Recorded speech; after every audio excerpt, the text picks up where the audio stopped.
Shalom and welcome to Practical Spirituality here in Asia Torah in the old city of Jerusalem, overlooking the Temple Mount. Today we're actually, we might as well slide that board a little bit just to get some more light on the room. That's a good idea. Just careful of the cable. You can put it out, it doesn't have to be close to the wall. Anyway, today what we're doing is we're discussing the rigidity of roles in the observant community for women, specifically women. And this is all coming with this was really your idea. So what's your name? Lynn. My mother-in-law apparently has joined us. Your name's Lynn? Yes. And nice to meet you, Lynn. And my name's Yom Tov. You actually look familiar for some reason, I don't know why. I've been coming here off and on for a year. Oh, great. So I've seen you many times. Oh, excellent, excellent. And so Lynn, if you don't mind introducing your experience that you told us about interviewing some women. Well, I live in California, so I attend a Chabad there. And on my visits there, often a woman will come alongside me and say, I don't come here very often because I can't sit with my husband. I've been married for 40 years or 20 years or 10 years or 15. I've been that many times I have had inquiries. So I'm like, well, what do you think about this? You know, she said, well, each of them have said in essence the same thing. I come, but it's very hard for me because why can't I worship with my husband? That's one thing. The second thing is, as someone who is studying Judaism, it's very strange for me that Orthodox women shave their head. Oh, Hey! It is Lynn's turn. And you ladies, you two are definitely going to shave your head. But the married ones. The married ones. No. Let Lynn speak. Not even all of it. Whoa. This is very good to hear. This is We're going to talk about this. Lynn's on. Okay, so that's my. By the way, you can move around the cable. And It's half 10-foot the cable, so you women, can unclip it. Their heads The are, phone. they wear wigs. And so I can't understand when we talk about trying to be fulfilled in our marriage, that a man would actually want his wife to shave her head. It just is so different. Oh, So no, men that's like not that. on my part. Okay, you got it. So, Take the floor? yeah, whoever would like to speak first, but we're not going on the shaved head business yet. We're on the subject of, for example, men and women not worshiping. Now, if I can start on that, maybe I hope I haven't sinned, but I just took my wife up to the mountains, and I prayed with my wife. I think what the issue with the people not praying with their wives is that they're not praying with other people's wives, because when you're in synagogue, you're not just with your wife. There's no problem praying with your wife. The problem is praying with all the other wives, and girls and single women and all that. And that when we're involved in prayer, I'm gonna look to the camera sometimes. When we're involved in prayer, it's a relationship between us and God. And this part of the part of life that has to do with the union of males and females, or male and female, keep it in the singular,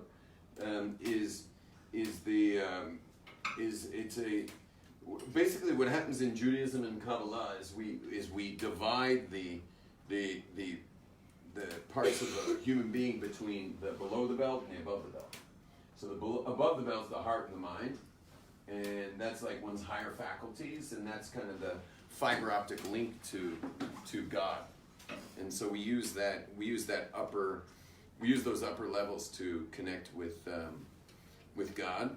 And then the lower levels which is the world of sexuality, is also used to connect with God, but they need a separation. You'll notice a lot of Hasidic Jews will wear a belt. Oh, it's called a gartel, and they wear this belt that separates the upper and the lower faculties when we pray. So like I'm a Hasidic Jew, so I wear that gartel, separate those faculties. Now, when we're in a prayer service, it's totally cool to pray with your wife. In fact, where I was praying was on a deck in a pine forest, and above it was a restaurant with all these like really holy hippies in there. Like all the people who worked there had like dreadlocks, and they were like super trippy types, and so I went in later. I went in there and ordered a cappuccino, and they had all come up, like all the people who worked in that restaurant came up to my wife and I and said that how special it was to see us praying together down below on the deck. Like that was very special. And I said, yeah, it was better than in shul where we can't pray together, because here we got to really pray together. It was very nice. And there's a famous story. What's the famous story of husband and wife praying together? Yitzchak and Rivka, Rebecca and Yitzchak prayed together, and so we know we have a very strong source of husband and wife praying together in the Torah from when they were praying for children. And anyway, so when it comes to prayer, you want to be having yourself in in as much as you want to isolate your sexuality from prayer service. Yeah, you want to isolate it, and you want it only to be your upper faculties that are being employed. And so, for that reason, in group prayer we are separated from people of the opposite gender, just so we're totally focused in prayer. But but certainly couples are allowed to pray together, and it's very special to pray together. You know what's interesting is the synagogue where I live has a stair. When you come out of shul, it's the second floor with a long staircase. So it's perfectly symmetrical. So the women's staircase is here, the men's staircase is here, and then you go around the side of the building and in. And so, but when you come out of synagogue and you get to the top of the stairs, you'd be looking directly across this building at the women coming out of shul. So at the bottom of the staircase, these two long staircases, the bottom of the staircase is a wall that goes 30 feet high. It's about this wide, and it's a wall that goes 30 feet high. It's a staircase mechitza. Because now that you've done your prayer, and now you're going to go reunite with your spouse, you're not going to see all the other spouses. You come out of synagogue, you go down the stairs, and then there's a courtyard below, and the men turn right, and the women turn left, and then they reconvene in the courtyard. They find their spouse in the courtyard. But there's like, right when you walk out of synagogue, even outside synagogue, you're not even seeing the women of the community. You just see whatever. You're just coming down the stairs. It's quite beautiful actually, because it's a big view of the courtyard and everything from up top you see, but you're not staring at the women coming out of shul. And then when everyone's kind of reconvening in the courtyard, there you find your spouse, or you meet at home, because most of us live somewhere near that courtyard or in the courtyard. Anyone else have something to say about not mixed prayer? No one else has something to say about that? Okay, great. Who wants to share about hair? Go for it. Okay, so I went to a Hasidic seminary, and one of the myths that I believed was that all Hasidic women, not all Jewish women, just Hasidic women, shave their heads when they get married, and I was very disturbed by the fact, because obviously I like my hair. So when I asked the girls, and I think out of all of them, one has that minhag in their family. So I asked them about it, what is behind it, and why they do it, and kind of the trauma of shaving your head bald, and also how their husbands feel about it. So when something is passed down, they were trying to explain it to me. Obviously, we don't understand it as well as they do, because having something brought to you when you've already formed your ideas of what is right and what makes sense, when it comes up, you're like, that seems crazy. But they grow up with this concept, and the concept is that when you have to go to the mikvah, it's something that's not supposed to be there. Like, you're supposed to cut your nails, and you're not supposed to wear makeup, and not have nail polish when you go. Same thing with hair. So they don't shave it bald, they shave it very short. And then I asked them what did their husbands. It's not that hair is not supposed to be there, it's that your hair's not supposed to have any knots. Yeah. But a more strict way of dealing with that is to not have hair enough to make knots. Okay, we'll go on. Okay, so that's the halacha behind it, and they cut their hair really, really short. And I asked them how their husbands feel about it, and they said that, first of all, because they're very, very serious women, that's obviously if they're shaving their heads, that means that they're keeping halacha to a extreme. So their husbands actually don't really see their hair. Like, they'll either be wearing the sheitel or their tichel and things like that. And also, same thing as what we don't understand is that their husbands are used to this. And that's what they are used to. If I explain that. They grew up that way. Exactly. But you think the boys know their mothers don't have hair? Yeah, I don't know. Yeah? You think that their mothers I don't walk think out without hair? they don't walk out like that, but I think also if it's something that you're growing up with, then like it's probably not something that's exposed to them, but it's a concept that they have that it's just a factor of life. And you're shaking your head up and I down. agree with her. I mean, if they grew up that way, and that's all they've seen, there's nothing that they see as wrong. Right, there's no shot. Don't walk around without something. You know what I was taught by Rabbi Berkowitz many, many years ago is that the women never shave their heads, and the Torah actually has we have a Torah as a source that it's considered disgusting that a woman should have a shaved head. That's why the woman. You know what? Maybe let's bring the camera to this woman's table. So it's I'm saying it just for the sound. I think will it stretch that far? Can I move over? Yeah, I move over.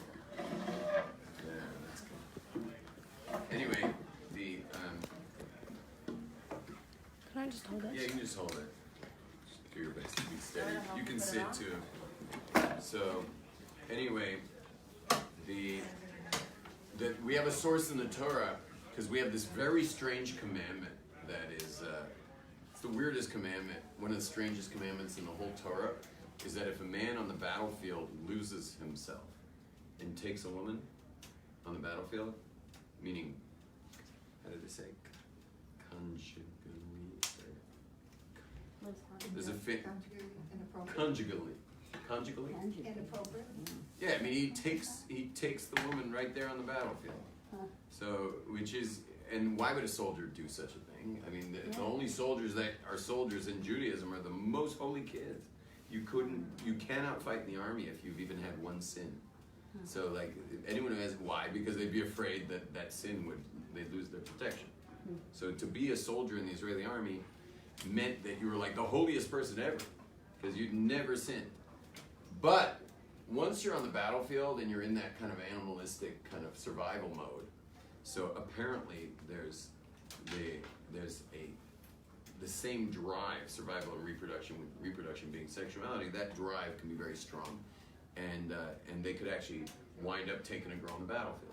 So there's a strange commandment in the Torah, and that is that if the soldier does that, he shouldn't do it, but if he did it, he can't leave her there. He has to take her home. He has to actually take her home, and we can imagine introducing that to his wife. That's almost as bad as bringing a sheep home in Egypt, for 4 days, tied to the bedpost. Try to explain that to your wife. We're going to put a diaper on it. We also have to inspect the Paschal lamb for 4 days. It's also a bit difficult to explain to one's wife, but can you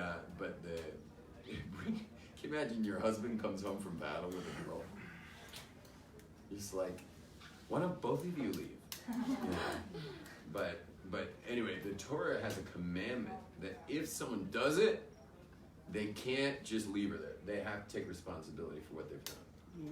And one of the things they do, there's several things they have to do, but one of the things they have to do is, or that she has to do, is she has to shave her head. Why? Because she has to look disgusting to him. Because he's just come home. He's come home to his wife.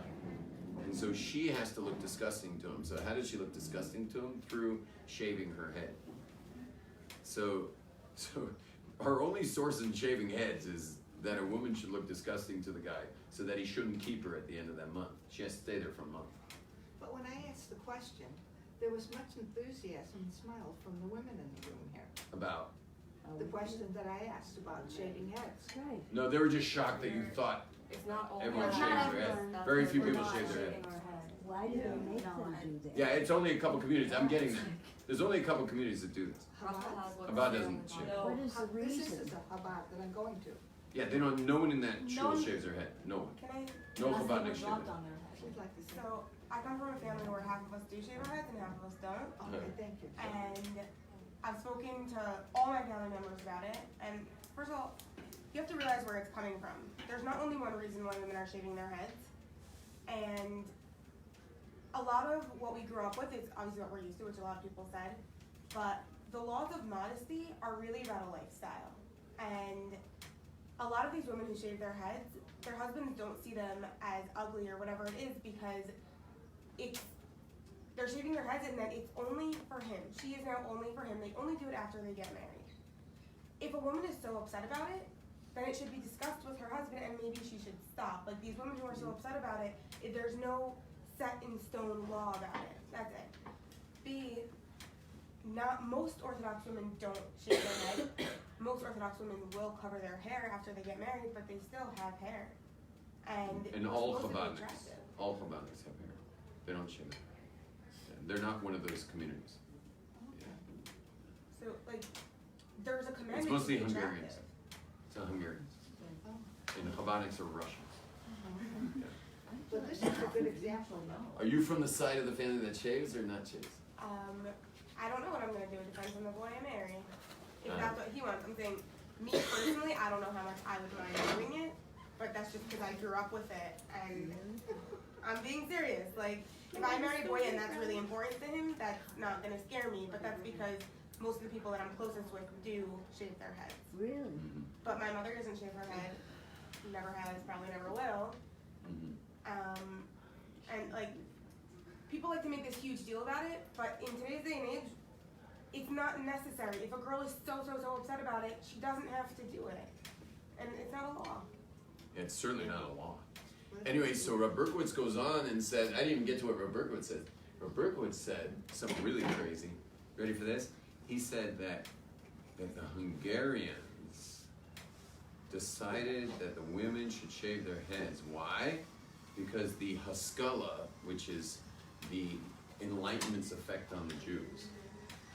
This is going to be a long story, but 200 years ago, only 3% of Jews had real scholarship. We lived basically Fiddler on the Roof style. Remember Tevye on Fiddler on the Roof? Meaning the guy's an absolute and total ignoramus. He doesn't know his knee from his elbow, Jewishly. But he's got all these daughters who then assimilate throughout the movie. You know, it's like all that Hollywood, Jews in Hollywood dealing with their own guilt. So they have to like show how it's okay to assimilate. So Fiddler on the Roof is just one more jazz. It's all the same theme, the jazz singer. There's a couple other movies. Like there were a bunch of big Hollywood shows, and Fiddler on the Roof is one of them. You know, that's just, it's just Jewish showbiz people feeling terribly guilty for being secular, and so they have to create this assimilation narrative in a movie, or in Fiddler on the Roof was a musical. They have to show this assimilation narrative where the parents' generation come around. You know, to like in the jazz singer, you see the rabbi, Right. Neil Diamond's father with a beard, sitting at the end of the movie after all the hell Neil went through. The jazz singer went through. Right. At the end of the movie, it's his big concert on Shabbos, or who knows when. That's not on Shabbos. And there's the rabbi in the fifth row, clapping to the music. You know, meaning, see, even the generation that we betrayed has said that it's okay now, and so we're all emancipated from Judaism. So this assimilatory wave was a massive wave that hit the world 200 years ago. And it all came with the enlightenment of the Gentiles who came out from under the thumb of the church. And so the Jews now were in great risk. Now, had all the Jews been scholars, it wouldn't have been at all a risk, because they would have just laughed, just like today Jewish scholars laugh at, secular philosophy. Modern day, modern atheistic thought is nothing to a Torah scholar. It means nothing. I mean, it's just like those conversations are easy to be had, and no one's nervous about having them. As you'll notice in these classes, no one seems to care about having atheist discussions, you know, because it's just not a big deal for us. But 200 years ago, it was a big deal. You had whole towns where the only scholar in the entire town was the rabbi of the town. Now, one of the reactions to that Enlightenment movement, or what we call in Hebrew the Haskalah, one of the reactions to the Haskalah was yeshivas. We're going to build yeshivas. And so at 13 years old, instead of going to become a cobbler or a carpenter or a glazer, which is a glassmaker, instead of going to do that, you're going to go to yeshiva. And so the first time ever, there was yeshivas. There's never been yeshivas. Yeshivas were only for top scholars 2,000 years ago in Babylonia. There's no such thing as yeshivas until 200 years ago. That's when the first yeshivas. It's amazing how we all think like you're either in yeshiva or you're a goy today. Meanwhile, yeshivas are only 200 years old. Such a thing of a 13-year-old going to yeshiva. Now, if you happen to have a child who is a genius, you would send him to learn with the rabbi. So he would not become a carpenter. He would study with the rabbi in the shul. Just the two of them would study all day in the shul. By the time he was 14, 15, he would be taken hundreds of miles away to where there's an elderly rabbi of that community, because he's going to die eventually, and he would be married off to the wealthiest guy in that town, and meaning the daughter of the wealthiest guy in that town, and he would then become the rabbi of that town, that particular genius. He was the only guy who got to study full time after 12 years old. Now, what happened was Hungary got hit. Can you turn off the fan? It's just it hit the power. Hungary got hit particularly bad by the Haskalah because Hungary was known for its ignorance of Torah. I mean, it really was a town of ignorant people and a rabbi. A town of ignorant people and a rabbi. And when the Haskalah came through Hungary, people were just like throwing off their clothes. Kippas were like flying through the air. Tzitzis became dental floss. And what happened was all the married women were uncovering their hair. So the rabbis said that we're going to make a new rule that when a woman gets married, she shaves her head so that she'll never uncover her hair. It was in answer to the Haskalah that when a woman gets married, at least this town, they're never going to uncover their hair. And there's some radical stories that took place there. I'll tell you one crazy story. Is in one town that was particularly pious, the same secularization Jews came to like work over that town as well, and actually one woman uncovered her hair, and the rabbi of that community cursed her, and she didn't wake up the next day. And they had her. They actually had her.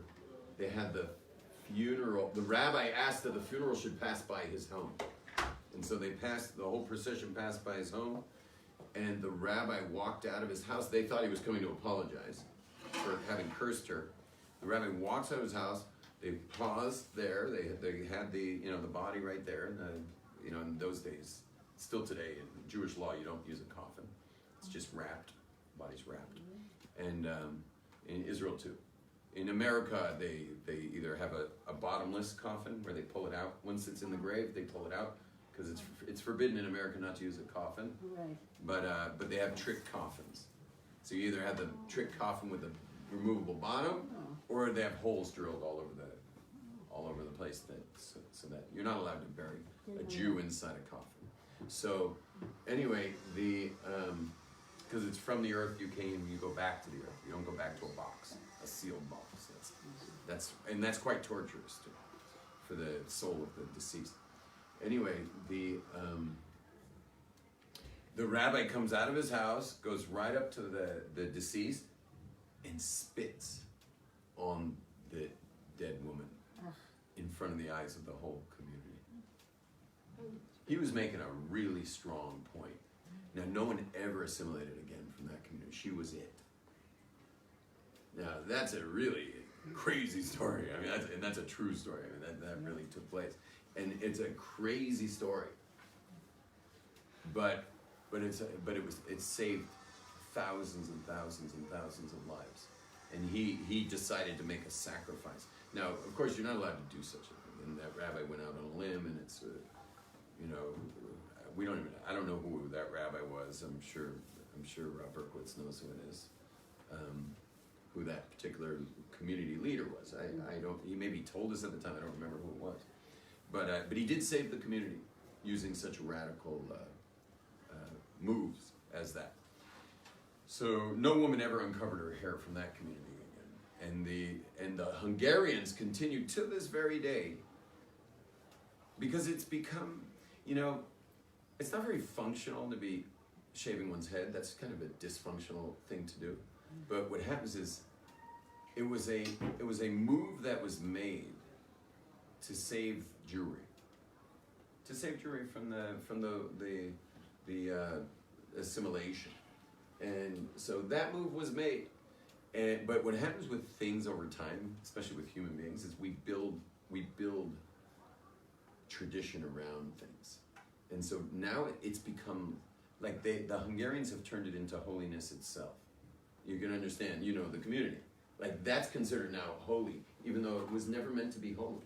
It was only meant to keep women from uncovering their hair, because there's nothing holy about it. And certainly you can comb hair out. I mean, anyone who's checked for lice knows that you can use a very fine comb and get the hair with 0 knots in it.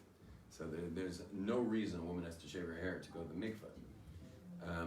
It was, if what Rob Berkowitz shared with us is the truth about shaving heads, so then really in the end it has nothing to do with the mikveh. It had to do with assimilation.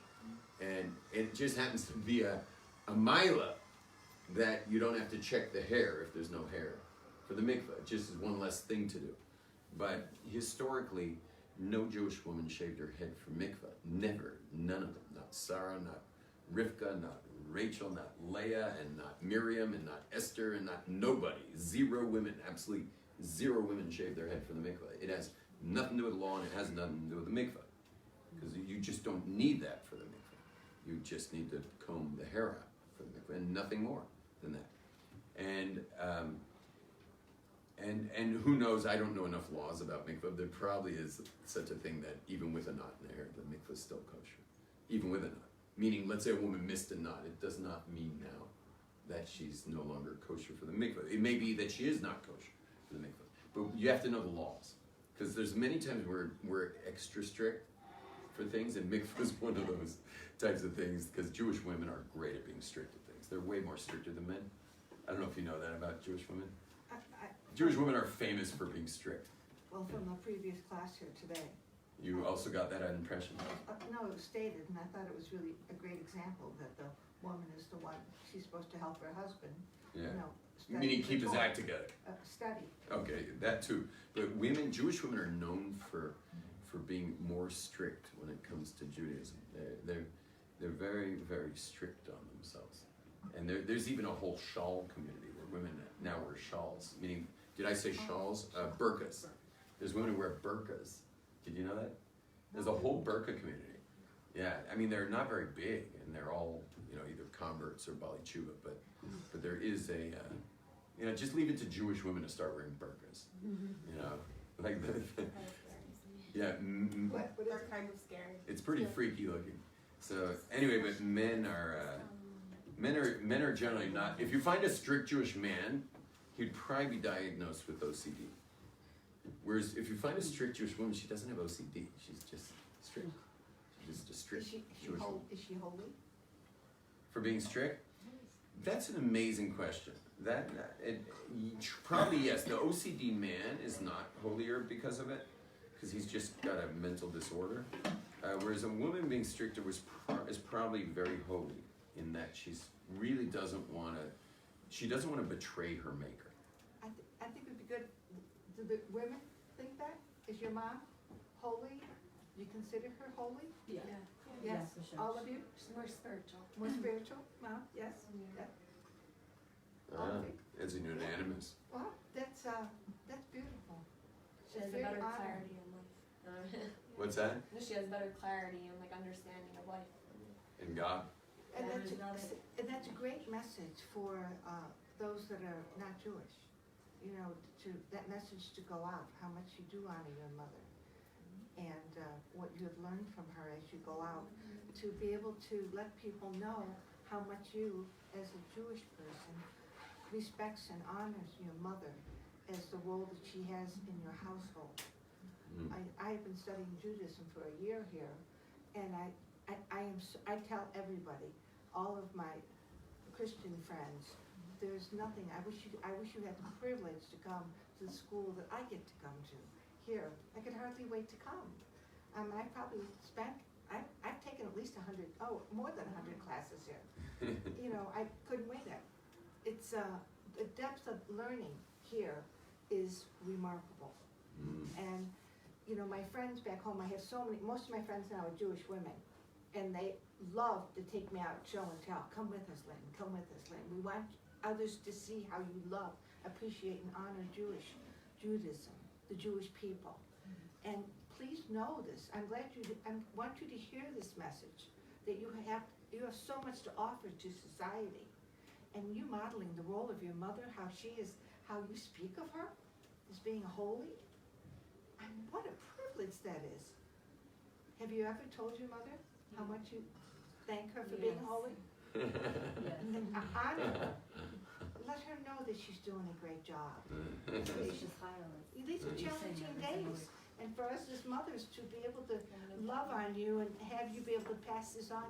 You ladies are at marriage age, or some of you are married. This is wonderful for you to know this and have this conversation. Thank you for sharing with me. So just to get back to this,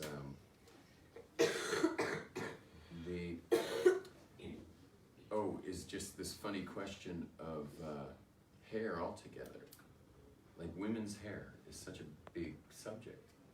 Women's hair is a huge subject in the observant community of Jews, the Gentile community. You know, when you see a commercial for a car, it sometimes has a woman sitting on the hood. And it's hard to tell if it's a shampoo commercial or a car commercial. Because it's not just that there's a woman on the hood, it's that there's, it's certainly featuring her hair. Like, this commercial is definitely about the Ford Mustang. But it's, you know, it's saying, you see it's a Ford commercial, but there, and you'll notice a lot of the commercials that are, you know, out there, it could just as easily be a shampoo commercial, because it's featuring the hair of the woman in the ad. That's really what's being featured. Not only that, but a lot of men don't know this, that women check out men way before the man checks out the woman. When people walk around the street, women see a man way before he sees her. Really? And he has no idea that he's been checked out. The men don't realize that he's already been checked out. That's a surprise. And it's very easy for the woman to catch him checking her out, because it's just so easy, because she's already checked him out. He's already on the radar. So by the time she hits the radar and his radar and he checks her out, she's caught red-handed, you know, almost every time. That's just the way men are. You know, I had this unique experience. I walk to shul by myself every, I walk with my sons or whatever, but I'm a very friendly person, and my vibrational energy is super open. So everyone I walk by, which is all the other men walking to shul, because our wives are usually lighting candles or they're passed out or who knows what, but they're not walking to shul Friday night. So when we walk to shul Friday night, almost every single person I walk by says hi to me. So it's either a nod, or it's a good Shabbos, or it's a hi, but nobody says nothing. There's not even if I walk by 100 people, 1 out of the 100 maybe acknowledge my existence. And then after prayer, where I'm really open, I'll have people interrupt me on my way home, like random people just walking up to me to talk. And, you know, it's a 15-minute walk from my shul to my house. 3 weeks ago, it took 45 minutes.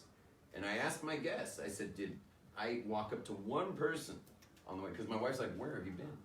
I asked my guests, did I walk up to one person? They're like, no, you didn't walk up to anybody, but you had about 5 people walk up to you. to talk, and I didn't know who they were. They didn't know who I was.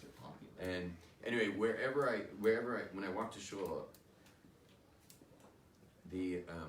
anyway, so I was recently, finally, I really enjoyed this. I walked to shul with my wife. She came, which was such a wonderful experience to have my wife walk to shul with me. And we had really great talk, and it was really amazing. And walked to shul. Now I'm passing men the whole way, so my tradition is I acknowledge every man I walk by. And so I'm acknowledging each man as I walk by with just, a nod or something, because I'm talking to my wife. So I'm not going to say good job. I'm just give him a nod. You ready for this? Not one man, most of them were Hasidic. There were several Litvish men and several Sephardic men. Most were Hasidic.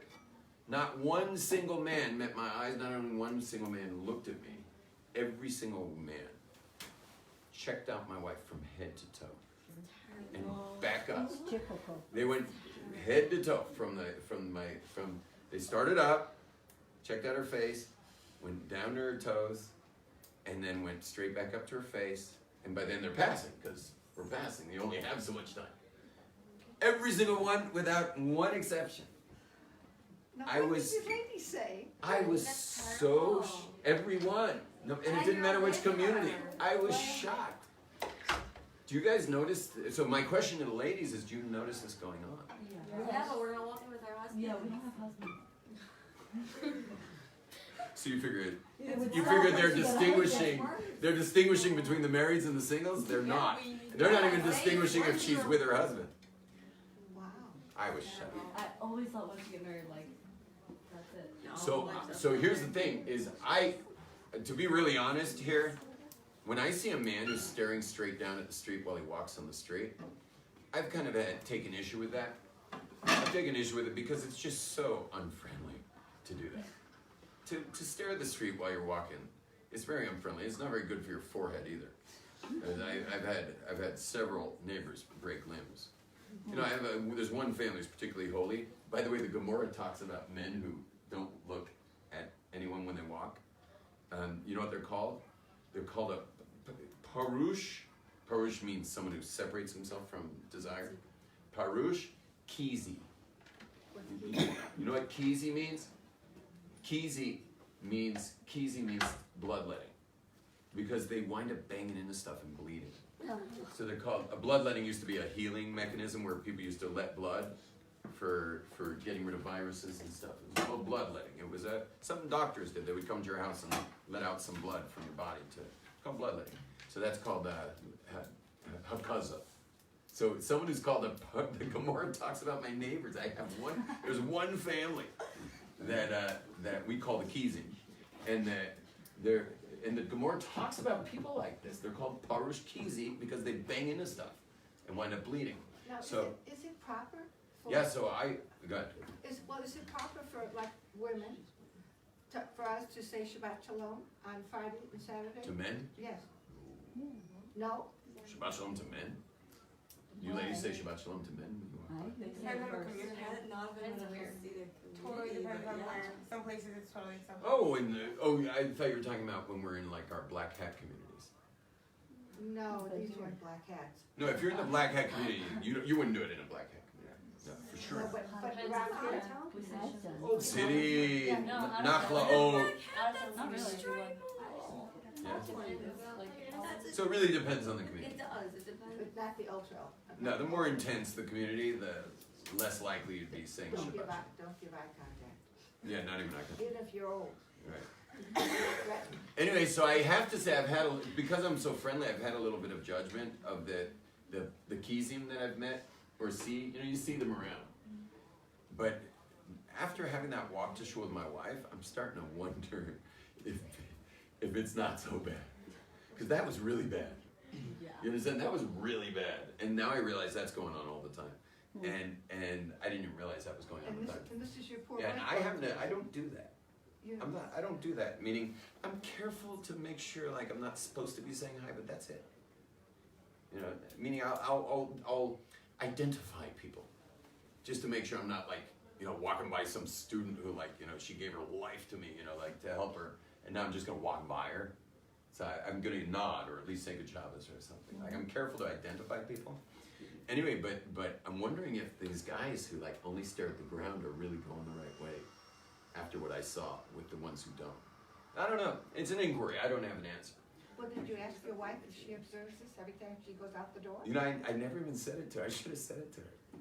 Why I you did ask? say it to her. No, just recently I mentioned it to her. She said she didn't notice. My wife's so holy. Anyway, so listen. This is what I want to say is that when women check out men way before the men even notice the woman, and here's this thing: is that whenever a woman checks out a man, she always touches her hair. And check yourselves out. You'll notice as you walk around like the rover or whatever, you'll notice that you keep touching your hair, and you'll start to correlate it. You'll see that you touch your hair whenever you check out a man. And so, and not too many men know this. Not too many men know this, but I've told some men, I've told some men that about this, that in case you were wondering, if you notice a woman, if you pass a woman and she's touching her hair when you saw her, so she's probably.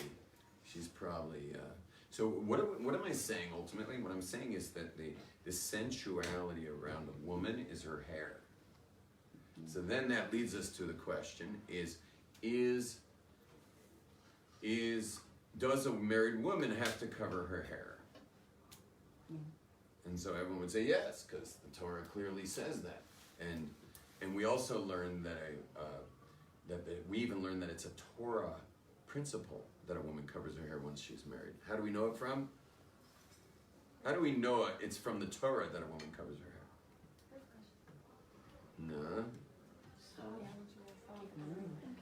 Well, not covering, but binding. So milchava. No. She got it. The sota lady. Oh, but he unbraids her hair. No, that also. But it says that he uncut the sota lady. The sota lady, it's with a T, sota. The sota lady is a woman who has been sequestered for meaning she's no longer able to be with her husband because he suspects her of adultery. Oh, okay. And once she's suspected, they're forbidden to each other until she comes to Jerusalem, and there's a whole service that takes place, and then she winds up drinking this water, And she's gonna die. and either she'll die, Okay. if she's holier, she'll die slower, if she's not so holy, she dies quicker, and and if she's pure, meaning if she's clean and she did not cheat on her husband, she'll be pregnant, she'll get pregnant, and they'll have a baby. And obviously they can get back together. Now, of course, this almost never happened because what woman who cheated on her husband's not going to admit it when she's about to drink some deadly potion. So this is a very, very rare thing that a woman would be crazy enough to drink that. Because if she cheated, she's not going to drink it. If she didn't cheat, she's happy to drink it. And so it's just a bit of a strange thing. And also, if she didn't do it, why does she have to go through the humiliation of such a ceremony publicly? Yeah. And it gets much worse than I'm going to describe here. And the ceremony is really rough, but the rough as far as humiliation is concerned. But the answer is that she was accused rightfully, not because he saw her do something. If he saw her do it, then it's over. That's adultery. This is a suspicion. Now, the fact that a woman can ever come under suspicion means that mita connected mita, measure for measure, now she's got to do this. Meaning if you tried to do something, if you were not a modest woman in your secret life, so now you have to publicly be humiliated. So it's a public humiliation for secret lack of modesty. And now if she didn't do it, the water won't do anything to it. The soda waters will not do anything to it. Now, but one of the things that it says in the Torah is that you uncover her hair. And Rashi says there, from here we learn that it's a Torah principle that a married woman covers her hair. So what's the answer? Does a married woman cover her hair? The answer is no. No? Why? Because on the wedding night of a woman, does she have to cover her hair? No. Is she married? Yeah. So she doesn't have to cover her hair at her wedding night. She's married. no one would say she's not married. If they were to break it off, let's say the groom does, or she doesn't like the way he dances, or he doesn't like the way she dances, and they decide to break it off, do they need a get? Yeah. For sure, they need a get. They are married. The couple's 100% married. Yet she can dance the night away with her hair uncovered. Comes the following morning, can she have her hair uncovered the following morning in public? No. Now she has to have her hair covered. So what happened between the dancing at the wedding reception to the next morning? You don't have to mention that out loud, but something obviously took place that night. Okay. And what happened that night for this 12 to 14-year-old girl, because marriage throughout all of history has been for women between 12 and 14, was that this girl, for the first time in her life, saw who has the power. She saw that the power is in the hands of the women. Women are the powerful people. And but when you're a little girl growing up in a world that's run by men, you think men have the power. And it's only on one's wedding night when you realize that how powerful you really are. And once you have that power, now your relationship with God's in jeopardy. Because power or ego is antithetical to a relationship with God.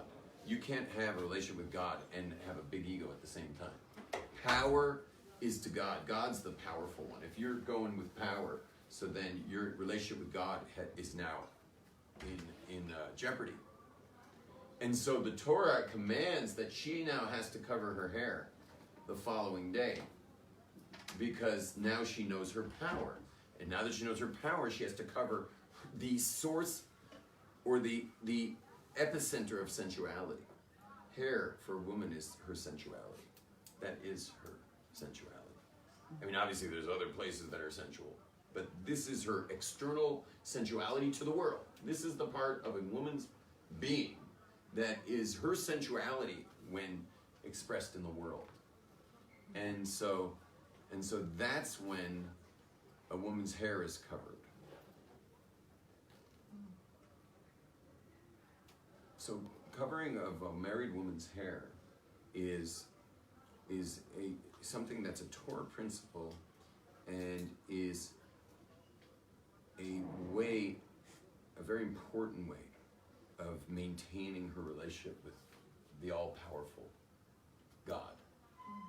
That is how she maintains that relationship. I mean, there's a lot of things you do to maintain the relationship. There's 613 commandments to maintain the relationships. But one of the major ones that avoids her from flashing her power to the world is the covering of the hair. Now, then the last subject is just wigs or scarves. Now, wigs defeat the purpose of everything I just said. But you'll meet many women who will say, well, you know, our community covers with wigs, or, you know, all of Chabad covers with wigs. I imagine that's because their job was outreach and they'd be more accessible with wigs. I have no idea why Chabad is so big on wigs. But the Sephardic women, though, who are not Chabad, do not wear wigs. And many of the Yerushalmi community don't wear wigs. But wigs are in, man. Like, wigs are a big deal. Probably every woman in this room will probably be in wigs. Which completely defeats the purpose of not flashing your power out there. And some of these wigs, you know, they're like $2,000-$3,000 wigs. And they're like, many of these wigs are nicer than the girl's hair before she got married. Meaning now they get to have, like, they get to go from like regular hair to like the hottest chick in town. Right after their marriage, right after their wedding night. Which is like, what happened here? Now, when you speak to them, they'll say, well, it covers all of our hair, because if you wear a scarf, maybe some's going to come out. But, pardon me for saying, but that just sounds like the biggest load of garbage I've ever heard. You know, like, oh, so now you're going to walk around like, you know, this foxy lady, you know, because maybe a hair might come out of your scarf. You know, big deal if a little hair came out of your scarf. You know, how can you walk around like this? If the point of covering the hair is for modesty, so that you can have a relationship with God. and not be just in some fashion show or drawing all kinds of attention your way. Especially with men, as we just described, who even when they're fully observant, have a hell of a time keeping their eyes to themselves. Anyway, so we covered hair covering in a major way today. This was like a serious like bottom-up discussion on hair in women's lives. And it was kind of funny for me to have it, I have to say. Just as a Hasidic man who really only is around men, this was a little strange, especially nestled in this corner here. But Think about these women with their beautiful hair. I look around the room and I'm like amazed. wait till you see them after they're married. Okay. So